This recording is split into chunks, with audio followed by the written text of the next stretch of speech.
Во Скопскиот монопол, местото од каде тргнаа на патот кој не се вратија, се одбележа 82 години од депортацијата на 7144 македонски евреи во логорот на смртта Треблинка. Да се покаже светска солидарност во сеќавање на жртвите на Холокаустот и решителност во справување со сите зачетоци на антисемитизмот, побара од еврејската заедница. Никогаш повеќе по калдермата на градовите на брегот на Драгор, Отиња и Вардар нема да чекорат евреите Марија, Пепо, Жоли, Бесале, Давид. Хитлер конечно го решава еврејското прашање во Македонија преку своите фашистички сателити од Бугарија. Ова не е само ден на тага и сеќавање на страдањето на македонските евреи, туку и ден на предупредување во кој ние потврдуваме дека никогаш нема да дозволиме историјата да се повтори, порача премиерот Мицкоски.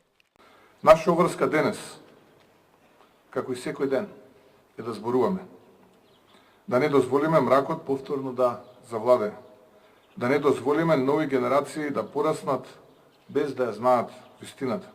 Бугарскиот амбасадор во земјава се поклони пред споменикот, но не сакаше да се извини за наредбата на тогашна Бугарија за депортацијата на македонските евреи. За вас поставува овој ден излог? Нажалост не можем, немам досад од министерство, не сум спремен за тоа. Ви благодарам.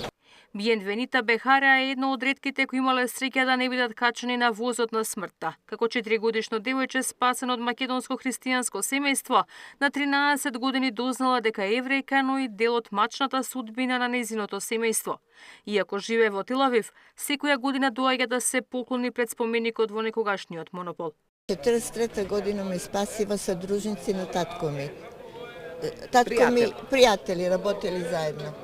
И растев као христијанка овдека. Дававме пари, ме праќаше у еврејската заедница да давам за евреи кои останали без родители, деца. Вашето семејство е... Све е загинато во Треблинка. Македонија изгуби најголем процент на евреи споредбено со која било друга земја во светот, односно речиси 98% од нив биле погубени во текот на Холокаустот, а само 200 македонски евреи преживеале до крајот на војната. Венци цвеќе пред споменикот на македонските евреи положија делегации на државниот врв, верските заедници, амбасадори и граѓански здруженија. Ивана Соколовиќ, Најдова, Сител телевизија.